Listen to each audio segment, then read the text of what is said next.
Tous aux abris! Pour la première fois, la CNIL vient de sanctionner non seulement un site de e-commerce, mais aussi son sous-traitant en charge de la gestion du site.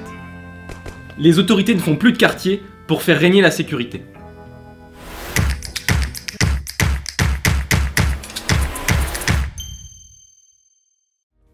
En ce mois de février, la CNIL a prononcé une décision riche d'enseignements pour toutes les entreprises et leurs sous-traitants.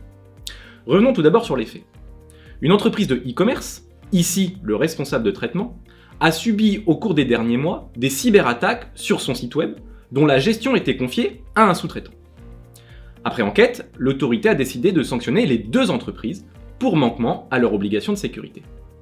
Mais alors me direz-vous, pourquoi cette sanction est si marquante ? Eh bien c'est une première dans l'histoire de la CNIL.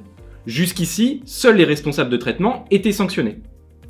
Les sous-traitants ne sont donc plus à l'abri d'une sanction et sont dans l'obligation de conseiller et de mettre en place les mesures de sécurité les plus appropriées pour leurs clients.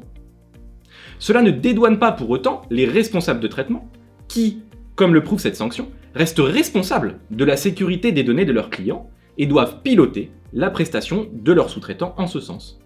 Qui dit responsabilité partagée dit sanction partagée. À travers cette sanction, on comprend que la démarche de conformité RGPD va de pair avec la sécurité des données. Non seulement pour le responsable de traitement, mais également pour ses sous-traitants.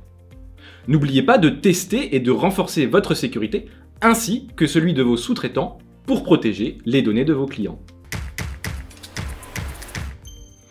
Ce sujet vous intéresse ? Retrouvez une explication détaillée de cette sanction dans notre newsletter Conseil des PO.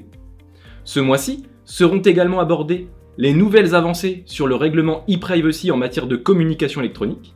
Après 3 ans d'enlisement, les autorités semblent enfin trouver un accord. La création d'une certification CNIL pour les prestataires de formation au RGPD, un vrai gage de qualité. Ou encore le bilan des sanctions prononcées en 2020. 340% de sanctions en plus par rapport à 2019. Le rythme s'accélère.